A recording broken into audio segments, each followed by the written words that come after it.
চলো আজ তোমাদের সাথে একটা ট্রাভেল ব্লগ শেয়ার করি। তোমরা তো জেনেই গেছো যে কিছুদিন আগে আমি গেছিলাম সিমলা মানালিতে ঘুরতে। কিভাবে আমরা হাওড়া থেকে কালকা টু সিমলা গেলাম সেই ভিডিওটাই আজকে তোমাদের সাথে শেয়ার করছি। আমরা হাওড়া থেকে হাওড়া কালকা নেতাজি এক্সপ্রেস ট্রেনে উঠেছিলাম। এই রুটটা যেতে সময় লাগে 33 ঘন্টা, বাট আমাদের 40 ঘন্টার উপরে ট্রাভেল করতে হয়েছে।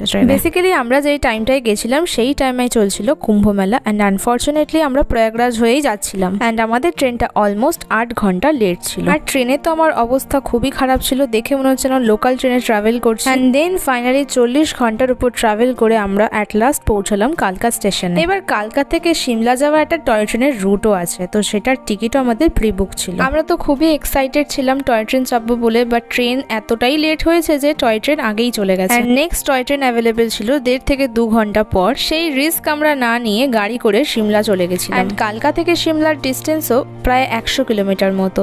তো টয় ট্রেনে ট্রাভেল করলে 7 থেকে 8 ঘন্টা তো লেগেই যেত, গাড়িতে যেটা 3 ঘন্টায় হয়ে গেছে। আর হ্যাঁ, একটা জিনিস তো মিস করলাম, সেটা হলো টয় ট্রেন থেকে যে ভিউটা পেতাম সেটা তো আর গাড়িতে পাওয়া যাবে না, আর উল্টো দিকে আমাদের ডবল পয়সা খরচা হলো।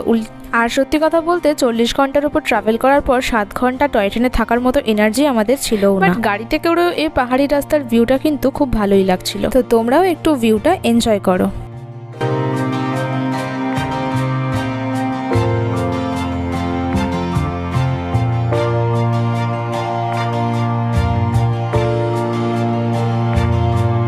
তো অ্যাট লাস্ট আমরা পৌঁছে গেছিলাম সিমলার, আর সিমলার ভিউটা কিছুটা এরকম ছিল। এটা ছিল আমাদের সিমলার ডে 1। তো চলো আজকের ভিডিওটা এখানেই শেষ করছি। See you in next video. So by.